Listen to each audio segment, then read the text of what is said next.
Hi and welcome to my channel. I am Jayaprakash. Today I am going to explain about the lesson Aim for the Star Saina Nehwal. This is from Intermediate First Year English and it is taken from the internet. Aim for the Star Saina Nehwal. Aim అంటే లక్ష్యం, అంటే సైనా నెహ్వాల్ లాంటి స్టార్స్కు ఉండే లక్ష్యం. మరి సైనా నెహ్వాల్ తన లక్ష్యాన్ని చేరుకోవడానికి ఆమె ఎంత హార్డ్ వర్క్ చేసింది.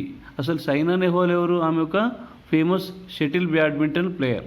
సో తన లక్ష్యాన్ని చేరుకోవడానికి ఎంత హార్డ్ వర్క్ చేసిందో లెసన్ ద్వారా నేర్చుకుందాం. At the tender age of 8, when most children of her age were still fast asleep, a little girl in Hyderabad would get up at 4 a.m. అంటే హైదరాబాద్లో ఉన్నటువంటి ఒక 8 సంవత్సరాల అమ్మాయి మబ్బులు 4 గంటలకే లేచిందట. మరి ఆమెంత వయసు ఉన్నటువంటి మిగతా అమ్మాయిలు నిద్రలో ఉన్నారు. Her father, Harveer Singh, would then take her by bike to Lal Bahadur Stadium, a distance of over 25 kilometers from their house. వాళ్ళ డాడీ హర్వీర్ సింగ్ మబ్బుల 4 గంటలకు లేవగానే ఆమెను తన బైక్ మీద కూర్చోబెట్టుకొని 25 కిలోమీటర్ల దూరంలో, వాళ్ళ ఇంటికి 25 కిలోమీటర్ల దూరంలో ఉన్నటువంటి లాల్ బహదూర్ స్టేడియంకు తీసుకెళ్ళేవాడట. ఎందుకంటే ఆమెకు షటిల్ బ్యాడ్మింటన్ ప్రాక్టీస్ చేయించడానికి. The sleepy girl carry 2 bags with her. అప్పుడు ఆమె తన వెంట 2 బ్యాగులను తీసుకెళ్ళేదట. వన్ కంటైన్డ్ స్కూల్ బుక్స్, ఒక బ్యాగులో స్కూల్ పుస్తకాలు ఉండేవి.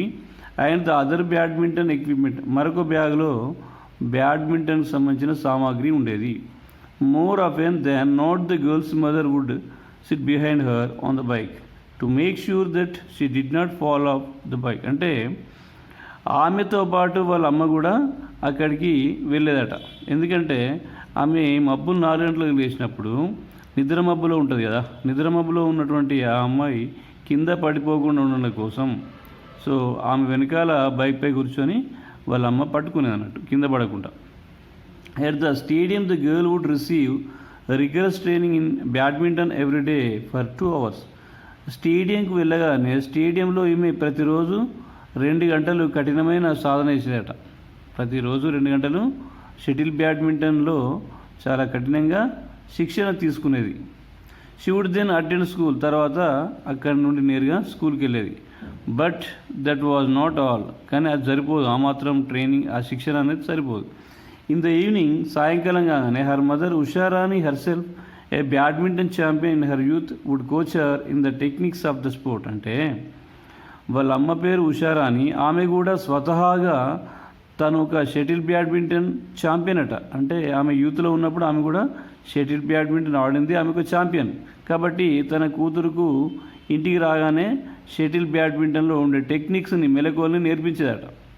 Usharani dreamed of the day when her daughter would get an Olympic medal and she constantly motivated her daughter to work towards that goal. అంటే ఉషారాణి తను కలలు అనేదట ఏంటిదంటే ఎప్పుడో ఒకప్పుడు తన కూతురు ఒలింపిక్ మెడల్ సాధిస్తుంది అనేటువంటి కలలు అనేదట.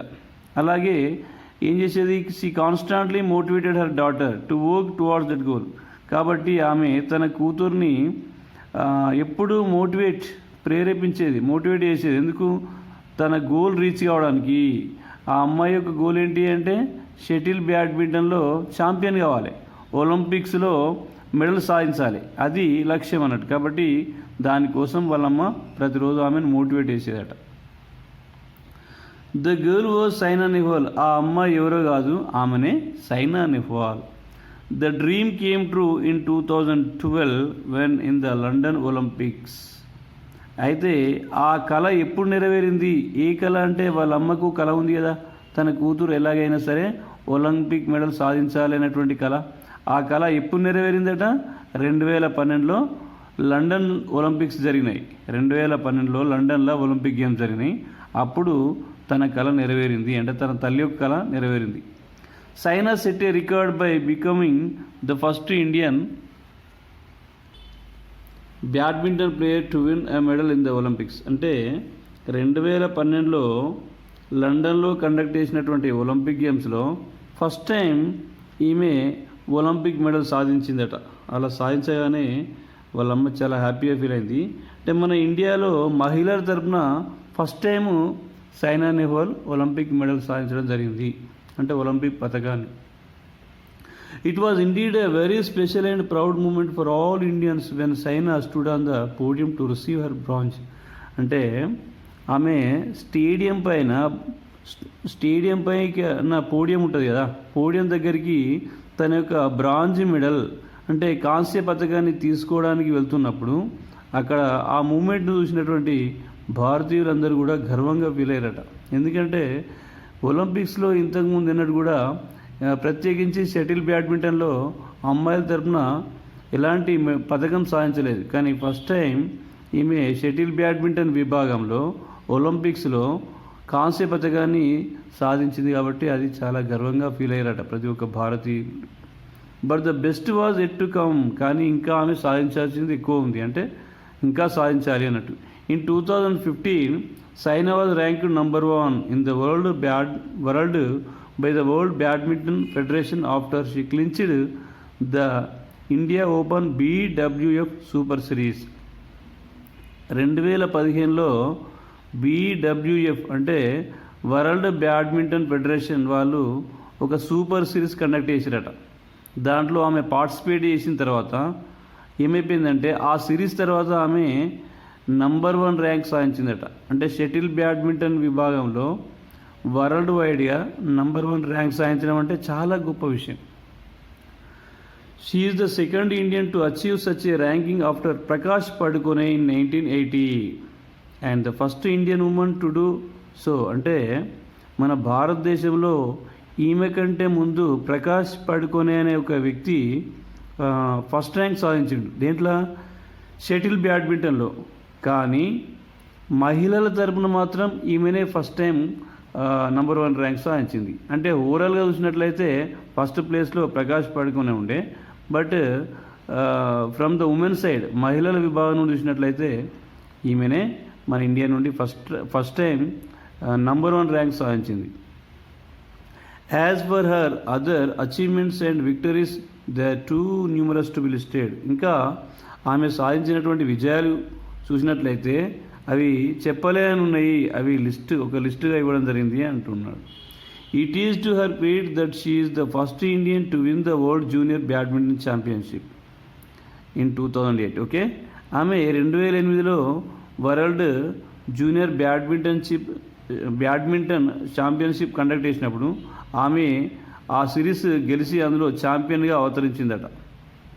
And also the first Indian to win a super series tournament 2009. అలాగే 2009లో సూపర్ సిరీస్ టోర్నమెంట్ కండక్ట్ చేస్తే ఆమె అందులో కూడా ఛాంపియన్గా అవతరించింది. She won the gold in the Commonwealth games in 2010. 2010లో కామన్వెల్త్ గేమ్స్ కండక్ట్ చేసినప్పుడు దాంట్లో ఆమెకు గోల్డ్ మెడల్ వచ్చిందట.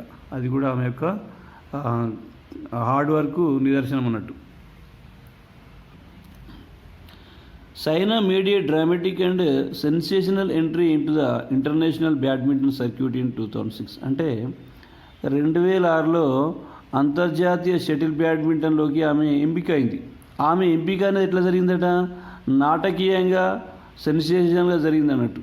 అంటే అది ఊహించని సంఘటన అన్నట్టు ఆమె సెలెక్ట్ అవ్వడం. అంటే the girl with a charming smile and quiet assurance was seated a lowly 86th for the Philippines open tournament. అయితే ఫిలిప్పీన్స్లో టోర్నమెంట్ కండక్ట్ చేసినప్పుడు ఫస్ట్ టైం ఆమెకి ఎంత ర్యాంక్ వచ్చిందంటే 86th ర్యాంక్ వచ్చిందట.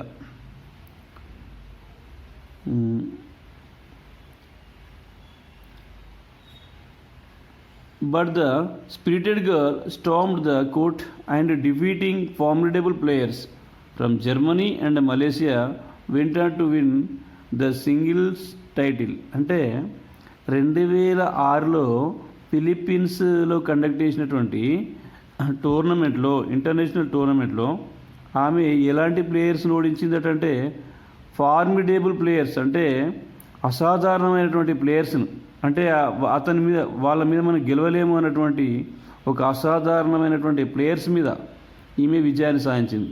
మరి ఆ ప్లేయర్స్ ఏ దేశం నుండి వచ్చినంటే జర్మనీ, మలేసియా దేశాల నుండి వచ్చినటువంటి ప్లేయర్స్ పైన ఈమె సింగిల్స్ టైటిల్ సాధించింది. సింగిల్స్ అంటే ఒక సైడ్ ఒకరు ఉంటారు, ఇంకో సైడ్ ఇంకొకరు ఉంటారు. డబుల్స్ అంటే ఒక సైడ్ ఇద్దరు ఉంటారు, ఇంకో సైడ్ ఇద్దరు ప్లేయర్స్ ఉంటారు.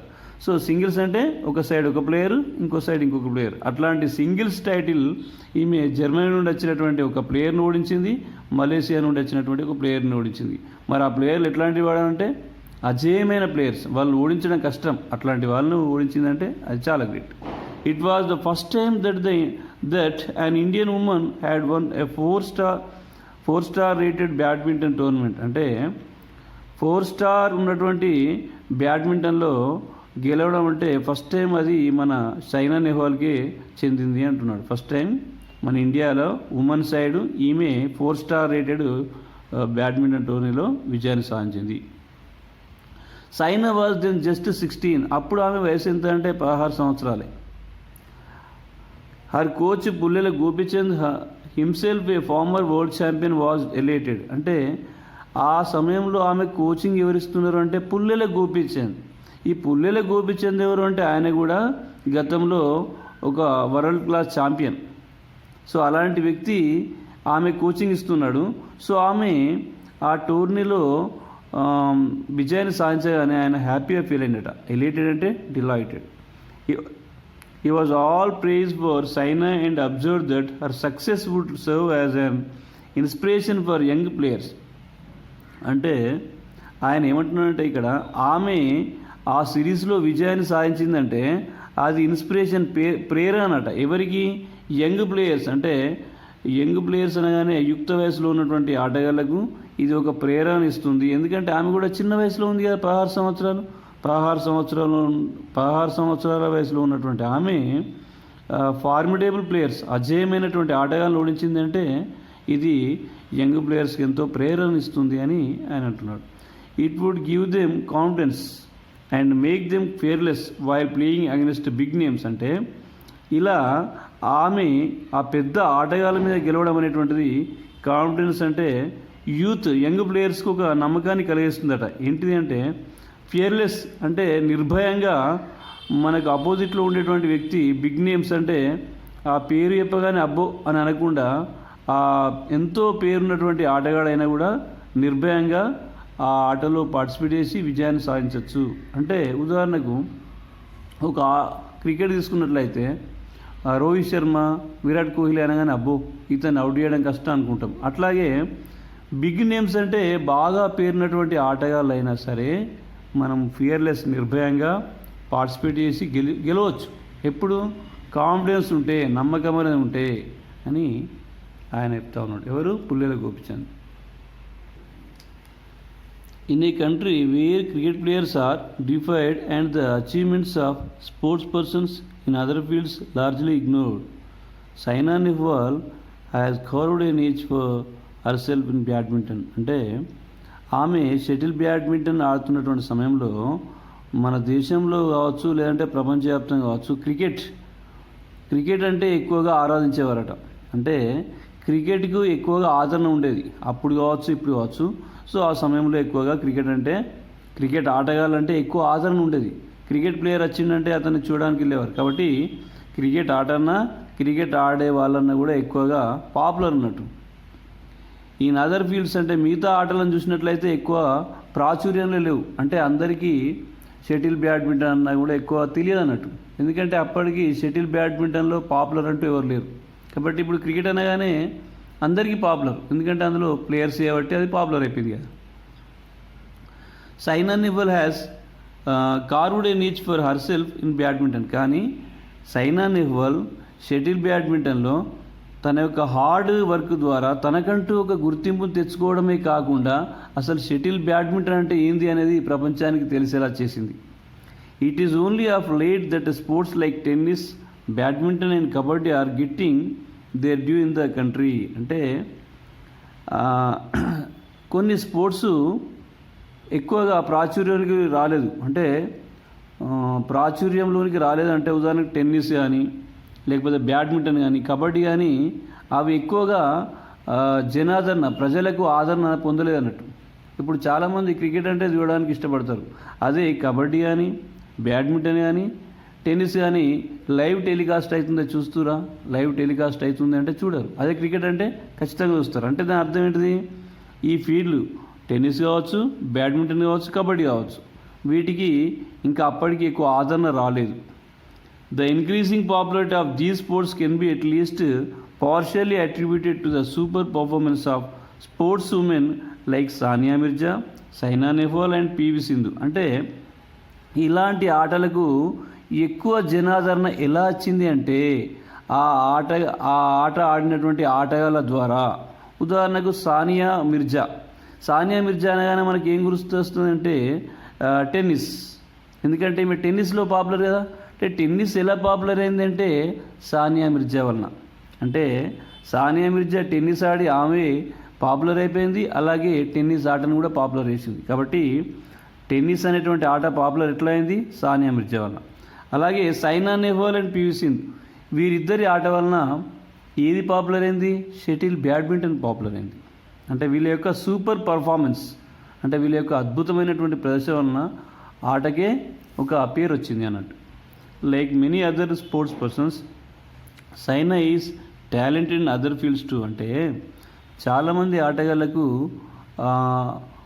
ఒక్క ఆటలోనే కాకుండా చాలా ఆటల్లో కొంత ప్రావీణ్యత ఉంటుంది. సో ఈమెకు కూడా మిగతా స్పోర్ట్స్ పర్సన్ లాగా ఈమెకు కూడా, అంటే ఎవరికి? సైనా నెహ్వాల్ కూడా వేరే ఫీల్డ్, వేరే రంగంలో కూడా కొంత ప్రావీణ్యత ఉందట. She is adapted karate and holds a brown belt.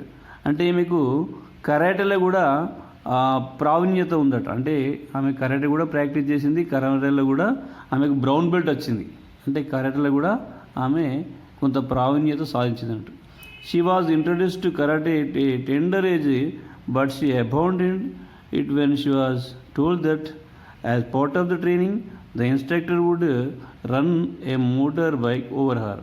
అయితే ఈమె బ్రౌన్ బెల్ట్ సాధించిన తర్వాత కరాటేలో ఏం చేసిందంటే కొద్ది కాలానికి కరాటా ఆపేసిందట. ఎందుకు ఆపేసిందంటే as a part of the training, అంటే కరాటాలో శిక్షణ తీసుకుంటున్న సమయంలో ఆమెకి ఇన్స్ట్రక్టర్ శిక్షణ ఇచ్చేటువంటి శిక్షకుడు ఏం చేసిందటంటే ఒకరోజు నేలపైన అంటే పడుకోమన్నట. నేల మీద పడుకున్న తర్వాత ఆమె మీదకెళ్ళి బైక్ స్టార్ట్ చేసి తీసుకెళ్దామని ట్రై చేసిందట.